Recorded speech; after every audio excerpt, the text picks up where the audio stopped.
एक व्यक्ति को रास्ते में यमराज मिल गए। वह व्यक्ति उन्हें पहचान नहीं सका। यमराज ने पीने के लिए व्यक्ति से पानी मांगा।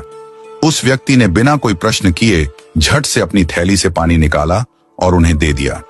वृद्ध ने कृतज्ञ होकर जल पिया और फिर कहा, वत्स, मैं यमराज हूं। आज तुम्हारी आयु पूरी हो चुकी है और मैं तुम्हारे प्राण हरने आया हूं। यह सुनकर व्यक्ति का चेहरा सफेद पड़ गया। हृदय कांप उठा। डर के मारे उसके पांव लड़खड़ा गए। लेकिन यमराज बोले, डरो नहीं, क्योंकि तुमने मेरी प्यास बुझाई है। अतः मैं तुम्हें एक विशेष अवसर देना चाहता हूं, तुम्हारी किस्मत बदलने का मौका। उन्होंने एक डायरी उसके हाथ में थमाई और कहा, इस डायरी में जो तुम लिखोगे वही सच हो जाएगा।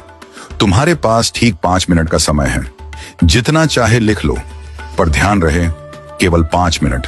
इसके बाद समय समाप्त हो जाएगा और डायरी मेरे पास लौट आएगी। व्यक्ति का भय थोड़ा कम हुआ। वह सोचने लगा, अब तो मेरी किस्मत मेरे हाथ में है, मैं सब कुछ बदल सकता हूं। उसने जल्दी जल्दी डायरी खोलनी शुरू की। पहला पृष्ठ देखा। वहां लिखा था, तुम्हारा पड़ोसी रामदीन कल लॉटरी जीतकर करोड़पति बनने वाला है। व्यक्ति को ईर्ष्या हुई। उसने लिखा, रामदीन की लॉटरी रद्द हो जाए, वह गरीब ही रहे। दूसरा पृष्ठ लिखा था, तुम्हारा मित्र रघु चुनाव जीतकर मंत्री बनने वाला है। व्यक्ति ने लिखा, रघु चुनाव हार जाए, उसे अपमान झेलना पड़े। तीसरा पृष्ठ, तुम्हारा छोटा भाई विदेश जाकर बड़ा व्यापारी बनने वाला है। व्यक्ति फिर लिखता है, वह कभी विदेश न जा पाए, नौकरी के लिए भटके। इस प्रकार वह एक एक कर पृष्ठ पलटता रहा और हर पन्ने पर दूसरों की खुशियां मिटाने लगा। उसका मन ईर्ष्या और द्वेष से भर गया था। अंत में उसने डायरी का अंतिम पृष्ठ खोला। यह उसका अपना पृष्ठ था, जहां लिखा था, अब तुम अपने जीवन का भविष्य तय कर सकते हो। वह मुस्कुराया, पेन उठाया, लेकिन तभी एक ठंडी सी आवाज आई, वत्स, तुम्हारा 5 मिनट का समय समाप्त हो चुका है।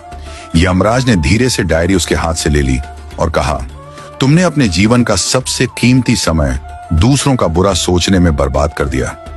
न स्वयं के लिए कुछ लिखा, न अपने जीवन को सुधारने की कोशिश की। यह अवसर तुम्हें ईश्वर ने दिया था, पर तुमने अपनी दुर्बुद्धि से उसे खो दिया। अब पछताने से कुछ नहीं होगा। व्यक्ति फूट फूट कर रोने लगा। हे यमराज, एक मौका और दीजिए, बस एक बार। यमराज शांत स्वर में बोले, वत्स, समय और अवसर दोनों यदि एक बार निकल जाएं, तो फिर लौट कर नहीं आते। यही सत्य है, यही धर्म है। और फिर यमराज अदृश्य हो गए। समय अनमोल है, इसे सोच समझकर उपयोग करो। ईर्ष्या और द्वेष जीवन को नष्ट कर देते हैं। यदि ईश्वर तुम्हें कोई शक्ति या अवसर देता है, तो उसका उपयोग अपने और दूसरों के कल्याण के लिए करो। दूसरों का बुरा चाहने से तुम्हारा भला नहीं होता। जो व्यक्ति अपने भाग्य को सुधारने की जगह दूसरों को गिराने में समय लगाता है, वह अंत में अपने हाथों अपनी ही हार लिख देता है। सच्चा मनुष्य वह है जो अवसर मिलते ही प्रकाश की ओर बढ़े, न कि अंधकार में दूसरों को ढकेलने लगे।